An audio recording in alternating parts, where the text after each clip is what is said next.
Imagine a pre-literate society. I mean, imagine our societies when they were pre-literate.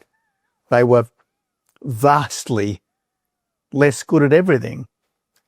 It was literacy that enabled education. It was literacy that enabled the rise of science. It was literacy that empowered technology. Perhaps one of the downsides of AI is going to be the conversion of works of literature into, I guess, AI-powered speech. And it may be possible at one level for people to get by without being literate. Now, I think this would be an absolutely retrograde step. I mean, I know myself that if I don't write, I don't adequately analyse my own thoughts. I don't adequately marshal my arguments. I don't adequately consider the counter-arguments and different propositions and so on. And without being literate, you can't even begin to do this. So yeah, I mean, literacy, a well-stocked mind, extensive reading in the best that's been thought and said is critically important for the well-being of our societies now and forever. I'd suggest there's something more, if I may, and that is this: a people deprived of their history are easily persuaded. Karl Marx.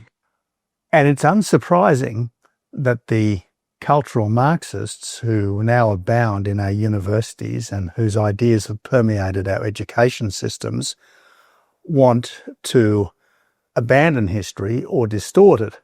And the vast majority of contemporary Australian historiography obsesses over Indigenous issues. Now, I think that our Indigenous heritage is a very important part of our overall story.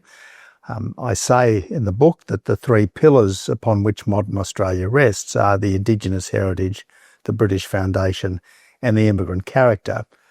But when all is said and done, Aboriginal people are less than 4% of our population currently, and it's not the whole story.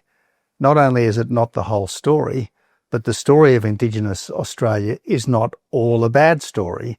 I mean, yes, you've got Pemulwuy the warrior, who was symbolic of the resistance to the settlement, but you've got Bennelong the conciliator, who was symbolic of the cooperation with the settlement. And all the way through, there have been Aboriginal people who have, I suppose, engaged with settler Australia because they've appreciated that A, it's the present and the future, and B, there's actually a lot for them in this, because while we do know about the conflict on the frontier, while we do know that there was paternalism and even racism in early modern Australia, what also came ashore in 1788 was the rule of law, the concepts of the equality of all human beings, scientific progress,